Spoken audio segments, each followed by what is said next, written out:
Добрый день, дорогие дачники, садоводы, огородники, все те, кто интересуется загородной жизнью. С вами Анна Акинина, нетипичный фермер.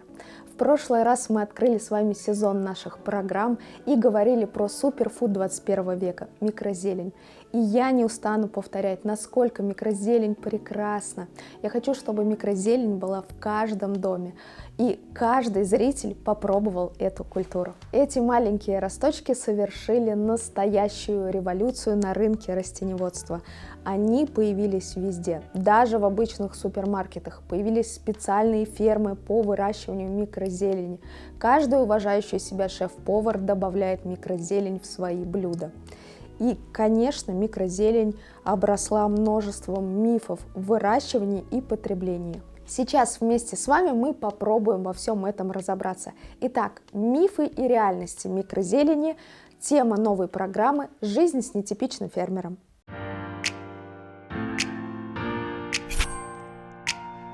Уже около 15 лет я специализируюсь на выращивании растений. И особую любовь в моем сердце заняла микрозелень. Я обожаю эту культуру. Я вырастила множество сортов и гибридов, перепробовала около 30 наименований растений. И, конечно, я знаю о выращивании микрозелени все. Сегодня я хочу поделиться с вами советами и лайфхаками по выращиванию. В этой программе вас ждет разбор мифов, ошибок и фактов, экспертные советы по выращиванию и употреблению микрозелени, полезные рекомендации нутрициолога. Будет легко, вдохновляюще, интересно и очень-очень вкусно. Это жизнь с нетипичным фермером. Не переключайтесь.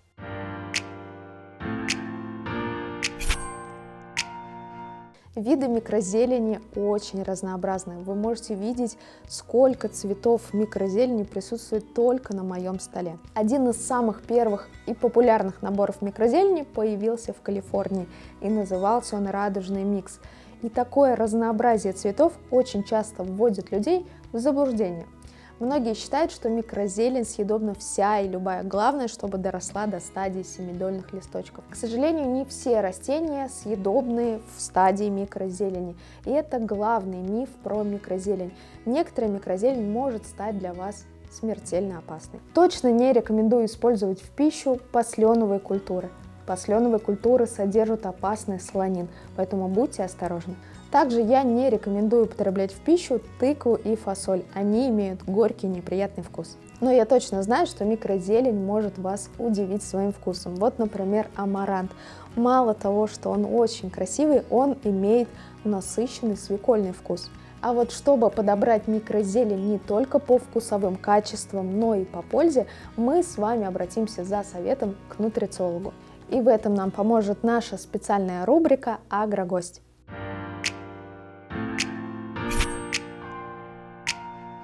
Я всегда и во всем предпочитаю получать собственный опыт. Именно поэтому сегодня я пришла к нутрициологу, чтобы он мне помог восполнить баланс полезных веществ и микроэлементов с помощью микрозелени. Пойдемте. Дорогие зрители, хочу познакомить вас со специальным гостем нашей программы Анна Куликова. Анна, здравствуйте. Здравствуйте. Анна, я вот как дачник очень люблю микрозелень. Зимой это такая красота, вкуснота. А вот как нутрициология относится к микрозелени? Расскажите. Нутрициология как раз-таки напрямую относится к микрозелени, потому что именно в микрозелени содержится большое количество витаминов, микроэлементов. И причем самое главное, что в микрозелени их содержится в разы больше, чем во взрослых растениях. То есть это миф, что салатами и другой зеленью можно заменить микрозелень? Да, это определенный миф и достаточно распространенный. Я тоже слышу от своих пациентов такое. Но на самом деле именно в растущем, вот в этом семени содержится максимальное количество витаминов, микроэлементов, чем во взрослых растениях. А у вас есть любимая микрозелень? Может быть, вы что-то употребляете в пищу ежедневно? Вот мы пока снимаем серию этих передач, я повторно влюбилась в микрозелень, я сейчас дома ее посеяла еще больше и каждый день стала употреблять. Расскажите про свой опыт. Я тоже выращиваю микрозелень, и у меня стоит 5 горшочков. Я выращиваю чаще всего, брокколи. Очень люблю брокколи. Это вот мой вообще must-have, суперфуд для меня. Редис, дайкон и, в принципе, вот такие основные у меня позиции. А что вы рекомендуете своим пациентам и почему? Я рекомендую своим пациентам разную микрозелень и как я советую делать. Например, я сама этим пользуюсь, и это чисто сейчас лайфхак будет от меня. Значит, например, мне не нравится по вкусу дайкон, и в обычном рационе я его у себя не использую. То есть так, чтобы прийти в магазин, купить дайкон, что-то из него приготовить, я на самом деле даже не знаю, что из него можно приготовить и как это сделать, чтобы это было вкусно. Соответственно, дайкон я выращиваю у себя на подоконнике в виде микрозелени, потому что я могу взять этот росточек, положить себе в тарелочку, я могу взять этот росточек, положить его в смузи, я могу взять этот росточек, положить его в котлеты даже.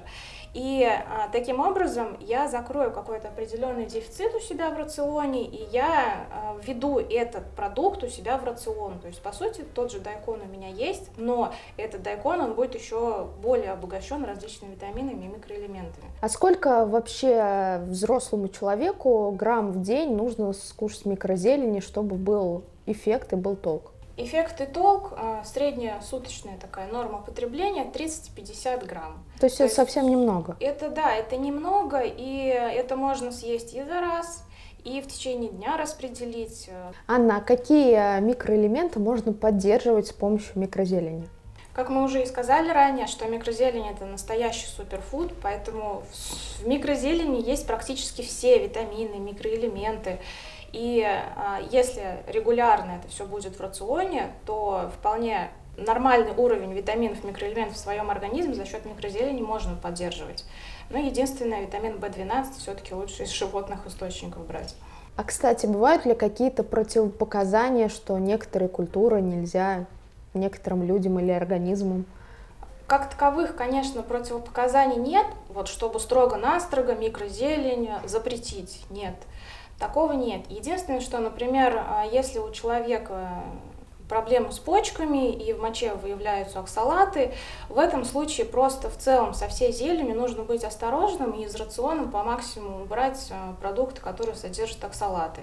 Но это, в принципе, справочная информация, нужно просто открыть перечень, посмотреть, что мне можно, что нельзя, и, соответственно, и микрозелени это касается. То есть, к примеру, если в брокколи особо оксалатов нет, брокколи из микрозелени брать вполне можно. Я услышала от вас, что ваша любимая микрозелень — это брокколи, а я вот с ней тяжело дружу. Мне она не очень нравится по вкусу, но я наслышана о ее полезности, что если принимать в рационе микрозелень брокколи, можно даже бороться с раковыми клетками. Что вы об этом скажете? Действительно, есть такие исследования, что брокколи помогает бороться с раковыми клетками. Я их сама читала, сама видела, и это происходит за счет чего? То есть в брокколи содержится такое вещество сульфорафан, и это вещество, оно содержится именно в брокколи. Этого вещества нет в других источниках. И как раз-таки это как универсальный антиоксидант запускает вторую фазу детоксикации в печени. Так что, девочки и мальчики, налегаем на брокколи. Еще мы очень много обсуждали детей, что не все дети готовы кушать микрозелень. А по полезности, какой микрозелень для детей посоветуете вы? Здесь как раз, что касается детей, рацион должен быть у детей максимально разнообразным. И учитывая, как дети любят кушать овощи, а они их кушать чаще всего не любят, я опять снова к брокколи возвращаюсь, потому что это и для детей суперфуд, и для взрослых, и для бабушек, и для дедушек. И именно если из микрозелени взять брокколи и положить в тот же самый смузи, дети смузи очень любят. И по сути в этот напиток можно взять абсолютно любую микрозелень, потому что для детей очень важен вот этот вот именно витаминный баланс. У детей эти дефициты закрыть еще проще, потому что они просто как губки все всасывают. Это у взрослых может там что-то где-то не усвоиться, у кого-то там какие-то уже заболевания есть определенные, желудочно-кишечного тракта. Нужно просто найти способ, как ее дать. В котлеты, в смузи, там, в заморозку, сверху посыпать. Абсолютно без разницы. Главное, чтобы было вот это вот пищевое разнообразие. И в конце программы пожелание нашего специального гостя. Анна, что вы как нутрициолог пожелаете нашим зрителям? Я желаю, конечно же, максимально позаботиться о своем питании, обогатить свой рацион суперфудами. Пример, один из которых сегодня мы обсуждали, это микрозелень. Выращивать ее самостоятельно, кормить микрозеленью мужей, детей, бабушек, дедушек и быть, конечно же, здоровым.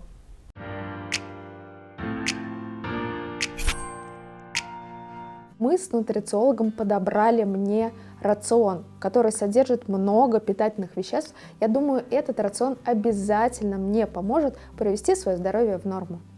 Результатами экспериментов я обязательно поделюсь в своих соцсетях, а если вас тоже заинтересовала тема суперфудов, задавайте свои вопросы, и мы сделаем отдельную программу.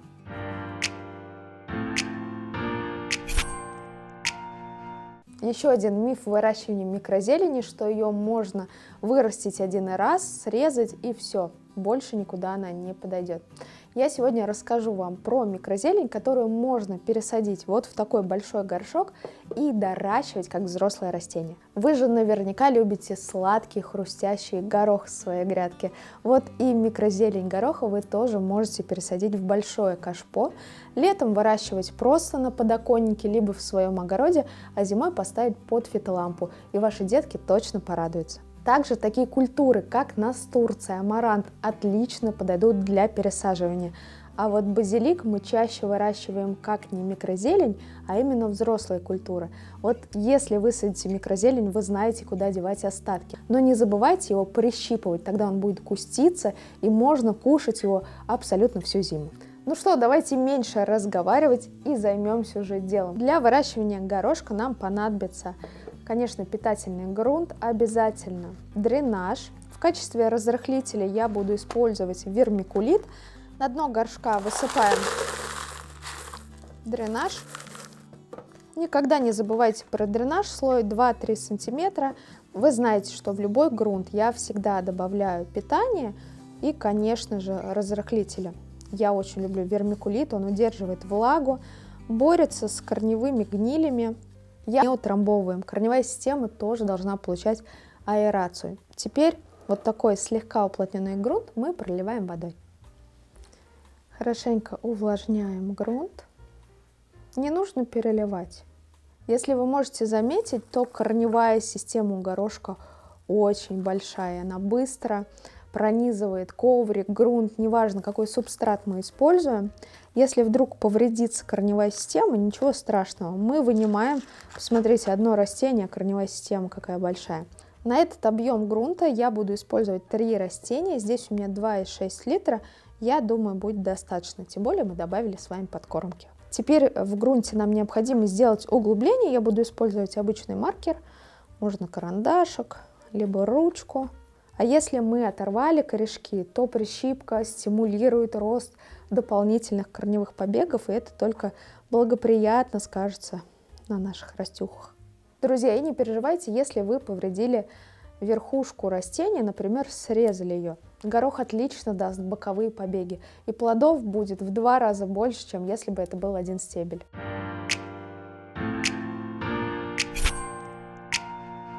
Итак, мы разобрались с вами со всеми мифами, связанными с выращиванием микрозелени, в очередной раз вдохновились ее полезностью, а сейчас у меня для вас есть сюрприз. Все, что вам нужно, это воспользоваться знаниями из моих программ. Привлекайте всех членов семьи, бабушек, дедушек и, конечно, своих деток. Выращивайте вместе микрозелень, делайте классные фотки и выкладывайте их под хэштегом в любые социальные сети. И вот такой набор микрозелени получит победитель. Друзья, и, конечно, я жду от вас обратную связь. Задавайте свои вопросы в соцсетях под моими фото и видео. Авторы самых интересных вопросов тоже будут получать призы и подарки от нетипичного фермера. Желаю вам множества кулинарных и огородных открытий. А с вами была Анна Акинина. Жизнь с нетипичным фермером. Увидимся с вами в следующих выпусках. Пока!